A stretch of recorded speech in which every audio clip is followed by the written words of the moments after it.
maanta dalka waxa ka jira buuq badan oo xisbiyada ah hadalkan ayuu madaxweynaha jamhuuriyadda Soomaaliland ka jeediyay madanu magaalada Ceerigaabo qasriga madaxtooyada ee gobolka Sanaag kula yeeshay qaybaha kala duwan ee bulshada waxaanu madaxweynuhu ka hadlay muranka siyaasadeed ee Soomaaliland ka taagan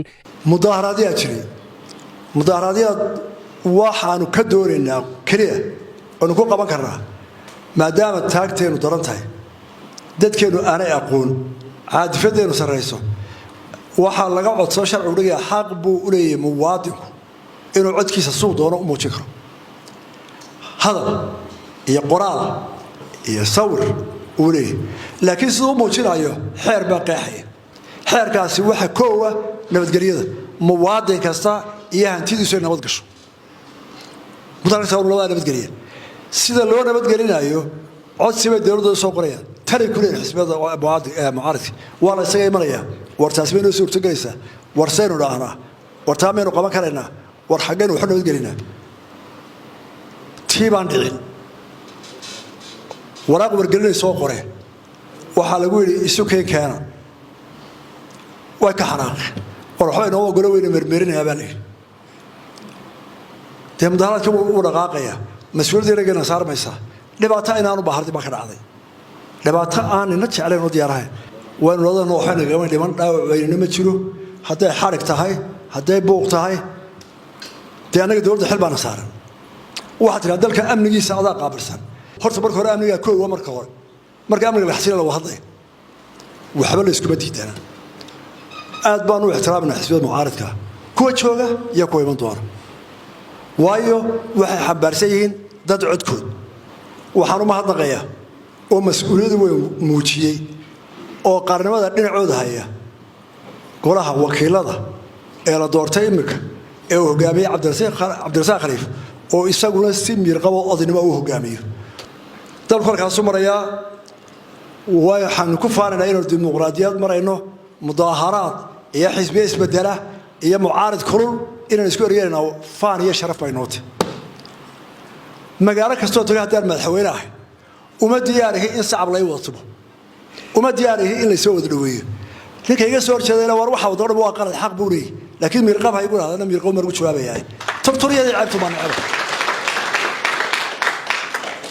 madaxweyne Muuse Biixi Cabdi ayaa iftiimiyay in doorashooyinka dalku ay ka qabsoomayaan waqtigoodii iyadoo la raacayo dastuurka iyo qawaaniinta dalka u taala waxaanu iftiimiyay inuu diyaar u yahay in doorashadu ay waqtigeedii ku dhacdo qolada mucaaradka waxay u yiraahdaan kursigu si dheersanaya oo uu kororsanaya oo uu siyaasanaya horta awoodda male inaan kursadaan ku shacabka ogolbooyaan ta kale ma doonayo naanas leeyahay waa loo kordhiyo wasiir dheeraad markii hore har cad baan tartanay anaga iyo qolada mucaaradka imkana kuwa soo bixi doona har cad baan tartamaya wadadii doorashada dadka lagu galayay waa laba marxaladood sharciyada waajibiyay marka hore waa in xisbiga soo baxaan 10 sano waa asal oo dadkii 10 sano xidhay soo galaan sharcigeedina waa dhay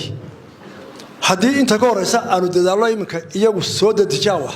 waxa laga yaabaa November October August meelaha inaan ku dhamaano xisbiyada hadii xisbiyada meelaha tii kale way taagan tahay dhibaato ma jirto qayradan iyo buuqariyada si daahinaysa